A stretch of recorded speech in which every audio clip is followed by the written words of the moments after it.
Хәерле көн, Татарстан, хәерле көн, хөрмәтле телевизор караучылар. Бүген 9 август, дүшәмбе. Мин Эльза Әхмәтҗанова һәм тапшырубызның иҗат төркеме күтәренке кәеф, матур атна башы теләп калабыз.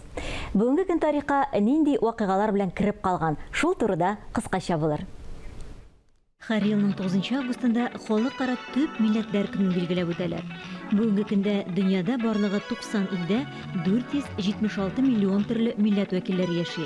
Россиядә исә 47 этнос илебезнең 30 субъектында күбесенчә авыл җирлегендә яшәп яталар. 1996 елның 9 августында Мәскәү Кремленың Спас аланчасында беренче тапкыр Россия гимны яңгырый. Бу Россиянең беренче президенты Борис Ельцинның икенче тапкыр инаугурацияләнгән көненә туры килә. Спас аланчасы 17 гасырда ук төзелгән була. Бүген халыкара китап сөючеләр көне. Бу язучылар, шагыйрьләр, типография хезмәткәрләре, китап кибетләре һәм әлбәттә инде иң беренче чиратта китап укырга яратучылар өчен истәлекле көн.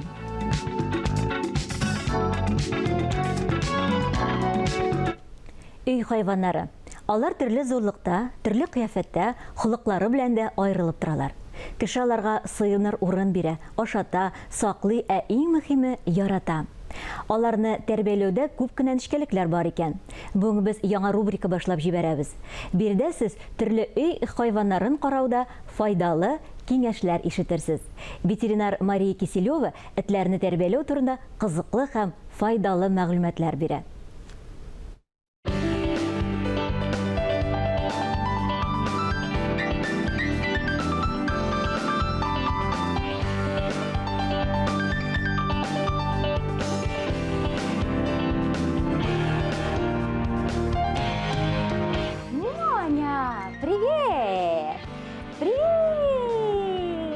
Пойдем?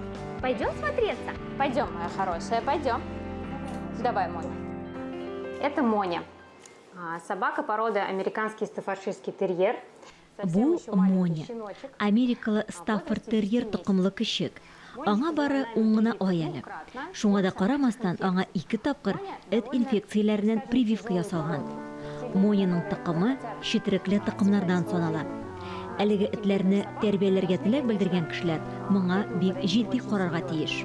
Собака очень импульсивная, гиперэмоциональная, да? Если это любовь, ласка и так далее. Бу тукым этләр хисләргә бирелүчән. Әгәр дә яратса, бөтен күңелен, җанын биреп яратачак. Әгәр дә һөҗүм итәргә теләк белдергәнегезне күрсә, шундук җавап кайтарачак. Конечно, к этой породе надо подходить очень разумно. Бу тукымны тәрбияләгән кешеләр физик яктан нык булырга тиешләр. Алар балалар белән яхшы мөнәсәбәттә, шуңа да гаилә өчен әлеге тукым этләрне кулай дип әйтсәк була. Бар тик өйрәтергә кирәк икәнен күздә тотырга кирәк. Моның өчен кинологларга мөрәҗәгать итәләр. Прививкалар ясату мөһим. Шулай ук хайван битләренә каршы төрле эшкәртүләр үткәргә, муенчаклар кию яисә дарулар кулланып була. Есть обработки, есть таблетированные формы, есть наружные капельки или ошейнички. По питанию вообще существует 2 типа рациона. Есть корма промышленного производства, есть натуральная еда. Ашатуга килгәндә, хайваннар өчен ризыклар заводларда җитештерелгәннәре ясалма ашамлык һәм шулай ук табигый ашамлыклар бар. Хуҗаларга шуны истә тотырга кирәк. Бу 2 төрле ашамлыкларны берничек тә кушып ашатырга ярамый. Этләргә аерым ашарга әзерләү күп вакыт сарыф итә һәм бу җүнгә төшә дип әйтеп булмый. Әгәр дә инде әзер ризыклар турында сүз алып барсак, бу югары сыйфатлы ашамлыклар булырга тиеш. Коры ашамлыклар күп булганда су да күп булырга тиеш. 1 килограмм үлчәүгә 70 мл су туры килүе мөһим. Суны көн дәвамында бирү зарур. Табигый ашамлыклар турында әйткәндә, шулай ук рационда 80% аксымлы азыклар, мәсәлән, ит, сыер йөрәге, 20-30% яшелчә булырга тиешлеген онытмаска кирәк. Һәм ризыкны тозларга кирәк икәнен дә әйтеп үтәргә кирәк. Обязательно при натуральном вскармливании пищу солить. Солить как для себя еду. Это очень важно. Әлеге тукым этләр аллергияга тиз биреләләр. Шуңа да ризыкларны еш алыштырырга ярамый. Итләр арасында дуңгыз ите иң гипоаллергенлы санала. Тауык ите исә аллергия китереп чыгарга мөмкин. Ветеринарларга күренү турында әйтсәк, мин үзем безнең янга еш килү ягында түгел. Телефон аша шалтыратып, хәлләрне җиткереп туруда җитә. Нәрсәгә игътибар итәргә кирәк соң? Этнең актив булуы, аппетиты, тиресенең төсе һәм колакларының торышы. Аллергия килеп чыккан очракта иң беренче булып колаклар кишетә башлый. Кырсак аслары кызара, шулай ук кишетә. Бу очракта беренче булып ашамлыкларга игътибар итәргә кирәк. Давай уж мы аппаратуру не будем трогать с тобой, ладно? 6-7 яшькә кадәр елына бер тапкыр күренергә киңәш ителә. Күбрәк кирәк түгел.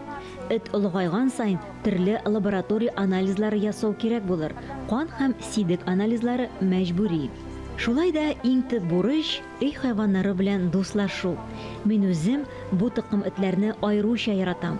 Алар белән миңа уртак тел табу җиңел. Почти со всеми с ними мне удается найти взаимоотношения хорошие, наладить. Ветеринарлар былай дип шаярта. Мәчләрдән дә куркынычрак хайван юк. Этләр белән бар очракта да диярлек дуслашып була. Аңа бары тик кем биредә хуҗа икәнлеген генә күрсәтергә кирәк. Ә песиләр белән наз, иркәләү аша гына эш итеп була. Һәм бу очракта бәлки алар үзләрен карарга рөхсәт итерләр. И если уж кошка захочет, то тогда ее можно будет осмотреть и полечить. Без туры эфирдә эшлибез, хәерле матур көн теләп тапшыруыбызны дәвам итәбез. Бик тиздән иҗади оешмалар яңа сезоннарын ачып җибәрә. Тарта дәүләт филармониясе сезон башлану алдыннан үзенең тарихында беренче тапкыр тәкъдим итү кичәсе үткәрде. Бу турда без филармониянең сәнгать җитәкчесе, Россиянең атказанган Татарстанның халык артисты Айдар Фәйзрахманов белән сөйләшербез. Бүген ул студиябызның кунагы. Хәерле көн, Айдар абый, исәнмесез? Хәерле көн, Эльза, хәерле көн, мөхтәрәм тамашачылар. Бик шатбыз беренчедән сезне күрергә. Мин дә шулай. Менә әйтеп киттегез, тәкъдир итү, тәкъдим итү кичәсе булды. Чынлап та бүген көндә мин әйтәсем килә, Габдулла Тукай исемен йөрткән Татар дәүләт филармониясе җиң сызганып алдагы сезонга әзер. Моның әзерлеге нәрсәдә күренә? Бу беренчедән безнең менә шушындай абонемент концертларыбыз төзелгән. Аларга хәзер тамашачыларны туплау, тамашачылар шушы концертларга чакыру бара. Аннан тыш 4 коллектив инде хәзер ялдан чыгып, җиң сызганып, алар үзләренең концертларына әзерләнә башладылар. Менә 5-нче көнне безнең хәзер филармониябызда киң тамашачы белән эшләү бүлеге булдырылды. Аны Светлана Черных дигән бик шушындай музыка белгече ханым. Ул тәкъдим итте безнең менә шушы абонемент концертларын тамашачыга, блогерларга. Бу турыда безнең филармония директоры Казым Азарович Нуруллин сөйләде. Нинди концертлар безнең тамашачыбызны көтә. Чөнки алга таба план булмаса, тамашачыга алга таба тамашачының күзаллавы булмаса, чөнки ул нинди концертлар буласын ул белеп тора. Абонементка нинди концертлар? Алар төрле юнәлештә, әйтик, классик юнәлештәге абонементлар, аннан соң әдәби юнәлештәге абонементлар. Безнең хәтта филармониябызның сәхнәсе аның юнәлеше бүгенгедә шундый халыкның төрле жанрларының, музыканың төрле жанрларына да ачык. Бездә хәтта балет спектакльләре дә бар. Бездә симфонический музыканы рәхәтләнеп тыңларга була. Бездә шулай ук халык уен кораллар оркестры бар, аңада киләләр, әйтим, әдәби музыкаль лекторий бар. Аннан соң фольклор музыкасы дәүләт ансамбле бар. Фольклор музыкасы дәүләт ансамбле абонемент кысаларында эшләмәсә дә, әмма аның менә безнең районнарыбызда узган ел без районда республиканың 43 районында булып мәктәп балалары алдында, киң тамашачы алдында үзебезнең сәнгатебезне күрсәттек. Музыка белән таныштырып түгел, аңлату эшләрендә алып барасыз, шулай бит. Шуның өчен менә бу 5-нче көнне булып узган бу чара, бу таныштыру тамашачыны, блогерларны, ул әлбәттә безнең эшендә бик мөһим һәм тамашачы эшендә бик. Айдар абый, абонементлар турында инде сүз әйтеп киттегез. Сезгә билет алып килеп була һәм шулай ук абонементлар алып килеп була. Һәм сез аңлавымча бу абонементларны сатып алуны кулайрак күрәсез. Сез әле менә буш кул белән килмәгәнсез, тамашачыларыбызга да алып килгәнсез бүләк һәм сездән сорау көтәбез. Әйне тамашачылардан дөрес җавап. Менә бүләк алдында мин шуны әйтәсем килә, абонементларны сату ул безнең бүгенге көннән сәгать 10-нан башланды. Һәм ул безнең 16 августка кадәр барачак. Шунысын рәхим итегез, төрле абонементларны сатып ала аласыз. Чөнки бу үзенә күрә сезгә дә матди яктан бик файдалы була. Абонементны аласыз инде сезгә 20% скидка. Алай гына да түгел, монда абонементларга килүнең нәрсәсе бар, чөнки кеше һәр вакытта да үзенең көнен планлаштыра. Ул кайчан филармониягә килә, безнең филармониябыз бик матур.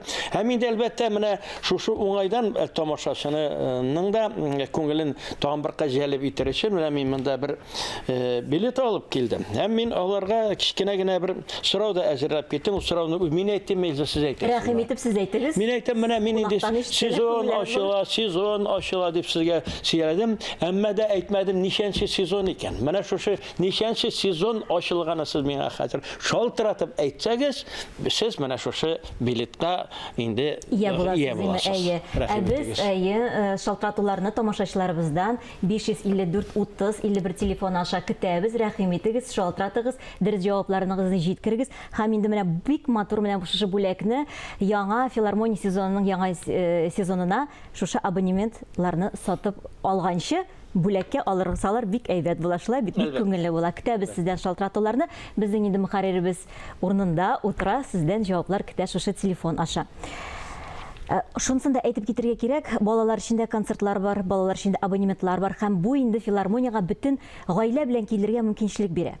Әлбәттә, безнең менә бу балалар белән концертлар, балалар алдында дигән концертлар дип әйткәндә, мин әле филармония кысаларын гына күрмәйм. Филармония ул бит үзенең бинасына гына шушылай топланып эшләү дигән әйбер түгел. Безнең бик күп менә шушы без үзебез балалар янына, үзебез район үзәкләренә чыгабыз. Бу өлкәдә мин әйтәсем килә, менә безнең үткән фестивальләр турында да. Чөнки узган ел безнең филармония фестивалебыздан, безнең Казан джаз фестиваленнән тыш, безнең халык уен кораллары оркестрының фестивальләреннән тыш бик матур фестиваль үтте. Ул безнең бөтен республика күләмендә булды. Ул татар сүзе фестивале. Менә мин бик рәхмәтле безнең Рөстәм Нургалиевич бу елны 2021 елны ана телләр елы, татар телен саклау елы итеп игълан иткән. Шушы уңайдан оешты аның каршында, президент каршында комиссия. Ул менә нәкъ безнең шушы татар телен саклау, аны үстерү комиссиясе, аны Марат Готов улы Әхмәтов җитәкләп, алар Зарипов Айрат Ринатович белән бергәләп, безгә менә шушы филармониягә шушы беренче татар сүзе фестивален оештыру, аны алга таба да дәвам итү максатын куйдылар. Һәм мин уйлыйм, узган елгы бу конкурс фестиваль ул бик күп 4000-га якын тамашачы кызыксынды. Алар арасында балалар, өлкәннәр, 87 яшьлек бабайларга кадәр безгә үзләренең чыгышларын бирделәр. Һәм без бик канәгать булдык, һәм ул тамашачының да күңеленә бик хуш китте. Менә мин бик теләр идем бу конкурсның алга табада безнең тамашачыбызның катнашуын. Мин уйлыйм, сентябрь айларында инде без бу икенче татар сүзе фестиваленә шушындай бер этәреш бирибез дип, гаризалар кабул итә башларбыз дип, шуның өчен әзерләнеп торыгыз. Рәхмәт. Сезне дә көтеп калабыз. Чакырас катнашырга инде димәк монда. Әлбәттә.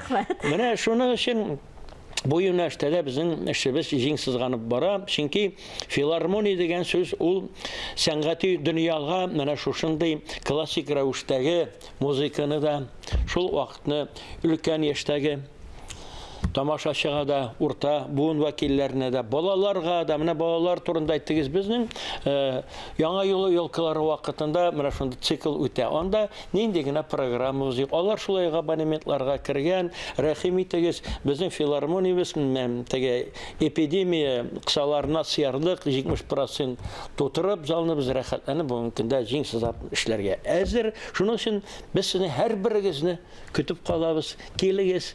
Иң беренче филармониягә килеп керү белән шушындай матур мөхит, сәнгать мөхитенә, аннан соң инде татар мөхитенә, аннан соң инде әлбәттә кул җаеп, елмаеп мин сезне каршы алырмын. Рәхим итегез. Әйе, сез җитәкләгән ансамбльнең дә яңа сезоны шулай ук башланачак. Тамашачыларны нинди программалар белән шатландырырга уйлыйсыз? Менә алдан ук сорыйлар инде, Айдар абый, сез менә гел районнарда, Казанда концертыгыз була. Мин сезне бүген чакырып куям, 27 12 ноябрь көнне Аллаһ бирсә без җиң сызганып үзебезнең менә шушындый фольклор музыка дәүләт ансамбль концертына әзерләнеп көтеп калабыз. Аннан тыш фольклор музыка дәүләт ансамбле бөтен Россия күләмендәге, бөтен республика күләмендә бик күп чараларда катнашабыз. Ул спорт чаралары буламы, ул сәяси чаралар буламы.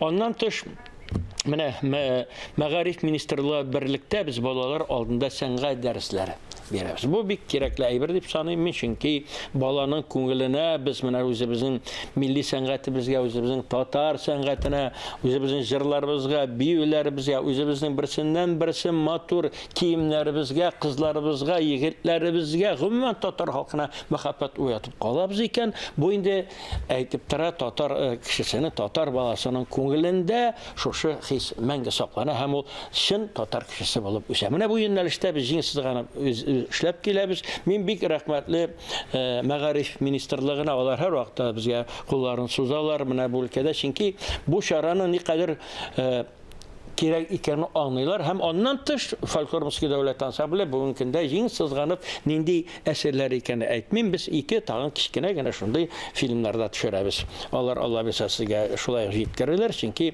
бихисап безнең фольклор әсәрләребез бик тирән безнең халкыбызның тамырлары, без һәр вакытта да шушы юнәлештә эшләп киләбез.